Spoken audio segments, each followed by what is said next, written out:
여러분, 저는 지난 1월 8일에 부임하여 안양평촌 교구 목사로 섬기게 된 손동혁이라고 합니다. 지난주 이제 박석주 목사님께서 부임 설교하시면서 따끈따끈하다라고 하셨던 말씀이 기억이 나는데요. 제가 더 늦게 부임했기 때문에 조금은 더 따끈따끈하지 않을까라는 그런 생각 듭니다.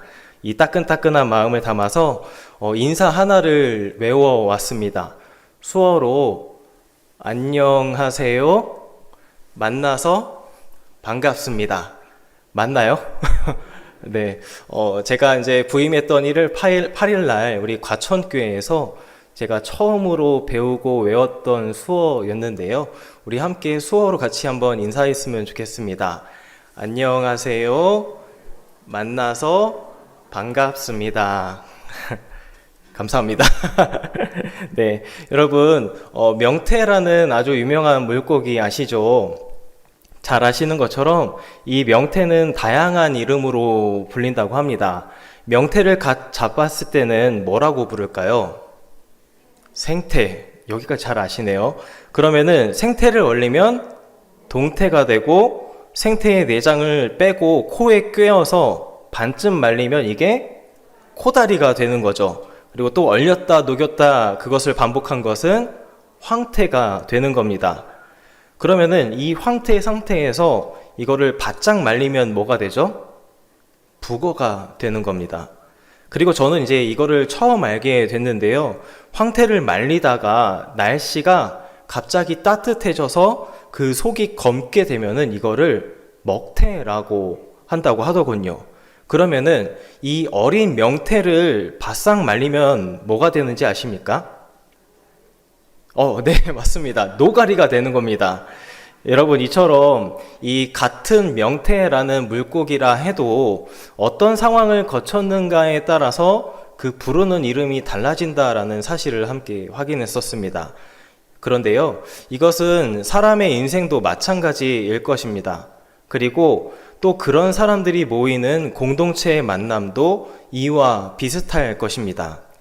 같은 만남의 사건이라 하더라도 어떤 상황에 있느냐에 따라서 이 모임의 성격이 주는 그 영향에 따라서 만남이 낳는 결과가 달라진다라는 것입니다. 앞서서 수어로 안녕하세요, 만나서 반갑습니다. 그렇게 우리가 인사하면서 오늘 우리 서로와의 이 만남을 위해서 함께 인사를 했었는데, 우리가 평상시 그렇게 접하게 되는 이러한 만남에서도 만남, 그리고 그 이후에 그 의미가 어떻게 달라질 수 있을지, 또 우리의 만남은 앞으로 어떠해야 하는지, 그것을 오늘 성경 본문에서 말씀하시는 그 은혜를 우리가 함께 깨닫고 누리는 귀한 시간이 될 수 있기를 소망합니다.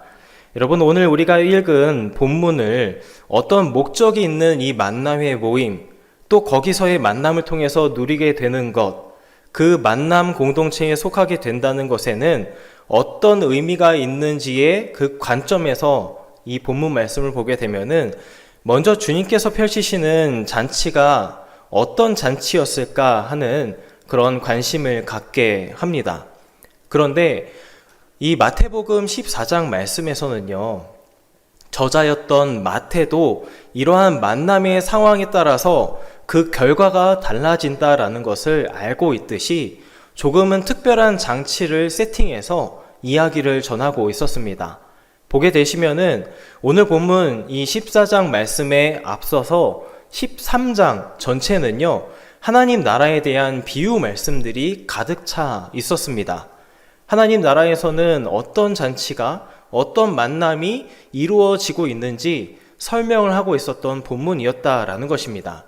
그런데 그러한 이야기의 이 맥락에 이어서 마태는 14장 말씀에서 두 종류의 잔치, 두 종류의 만남을 비교를 하듯이 소개하고 있었습니다. 첫 번째로는 앞달락 말씀이었는데요. 1절부터 12절 말씀까지에서는 헤롯이 주관을 했었던 잔치, 헤롯을 중심으로 하였던 만남이 있었고, 두 번째, 그 이후의 말씀이죠. 오늘 우리가 읽었던 본문 말씀 13절에서 21절까지의 이 말씀은 예수님을 따르는 이들이 모여 있었던 이 만남에 대한 그 이야기가 이어져 있었다라는 겁니다. 그러면 첫 번째로 이 헤롯을 중심으로 모였던 만남에서는 무엇을 이야기하고 있었을까요? 먼저 이 잔치에 무엇이 가득했었는지, 그리고 이 만남을 통해서 나오는 그 결과물이 무엇이 있었는지를 보여주는 그 시작점의 이 표현이 이렇게 나오고 있었습니다. 9절 말씀인데요. 이렇게 이야기합니다. 왕이 근심하나 자기가 맹세한 것과 그 함께 앉은 사람들 때문에 주라 명했다라는 겁니다. 여러분, 여기서 헤롯 왕은 무엇인가를 주라 이렇게 명령을 하고 있는데, 그것은 바로 옥에 가둬 놓았었던 세례 요한의 머리를 소반에 얹어서 가져다 주라 라고 했던 그런 명령이었다라는 겁니다.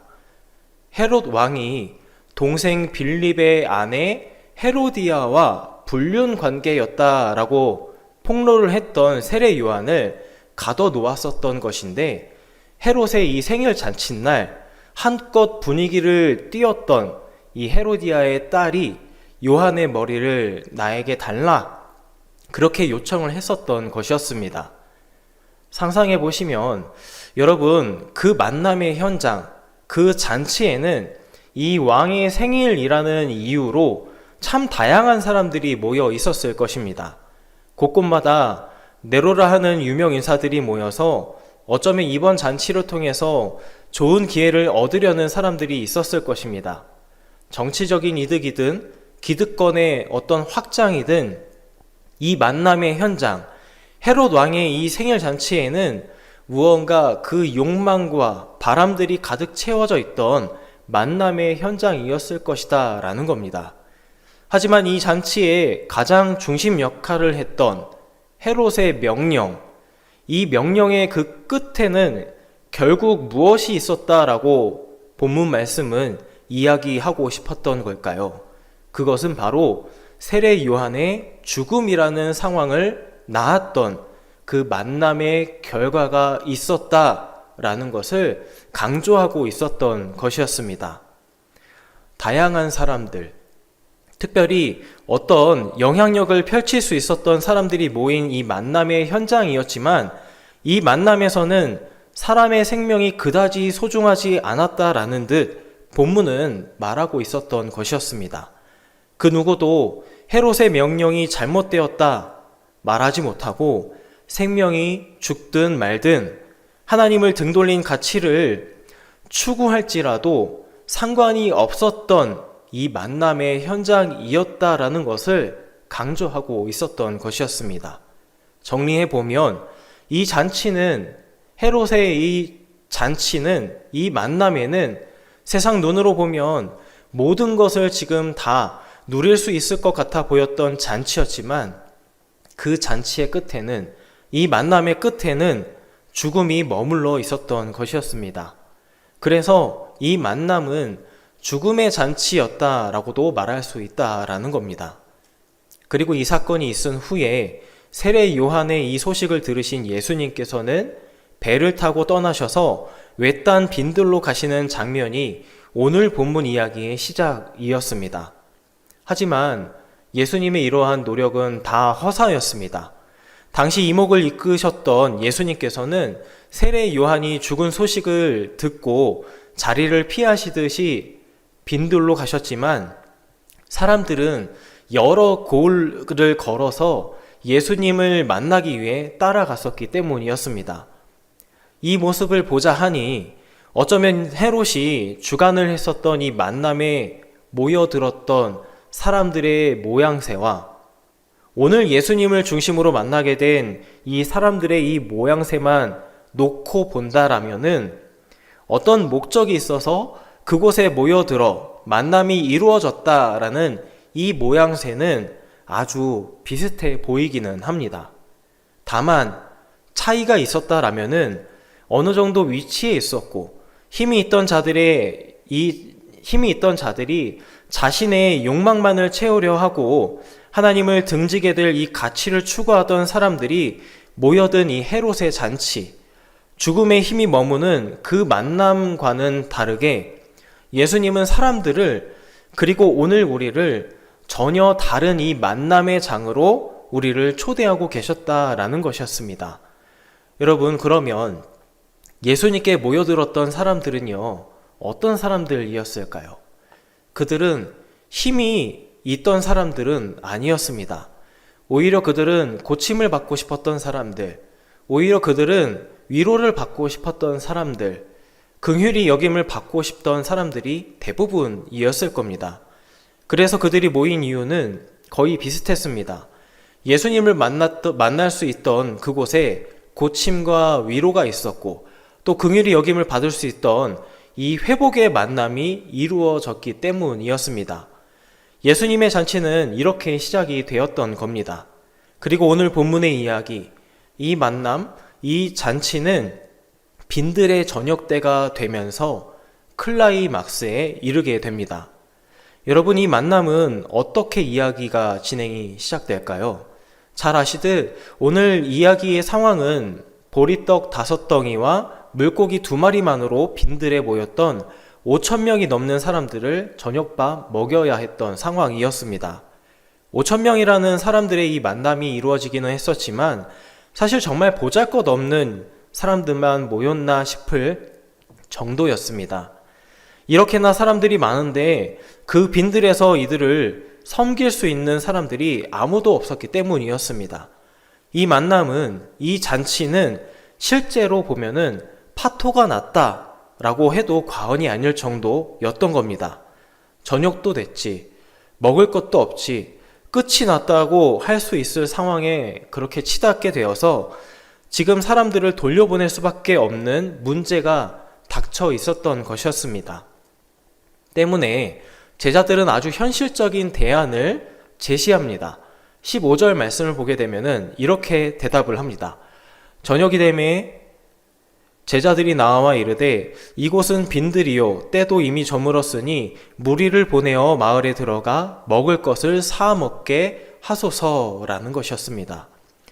제자들은요, 후에 확인도 해봤지만 이 큰 무리 중에 있었던 것은 겨우 떡 5덩이와 물고기 2마리였을 뿐, 아무런 대안이 없으니까, 이미 날이 저물었으니까 이 만남의 장에 함께한 이들을 각각 보내게 되어서 마을에서 먹을 것을 사 먹게 하는 것이 낫겠습니다. 그렇게 말했던 것이었습니다. 이렇게 이 만남의 현장이 끝나 보이던 그때에 이제 하늘의 만남, 하늘 만남이 예수님으로부터 시작됩니다. 19절 말씀인데요, 이렇게 시작이 됩니다. 무리를 명하여 잔디 위에 앉히셨다라는 겁니다. 여러분, 하늘 만남의 시작, 예수님의 잔치는 지금 어떻게 시작되고 있었습니까? 예수님이 가장 먼저 보여주시는 이 행동은 우리가 읽었던 이 개정개역 성경에서도, 그리고 원어 성경에서도 마찬가지로 무리에게 명령을 했다라는 것이 예수님께서 가장 먼저 보여주신 대안이었습니다.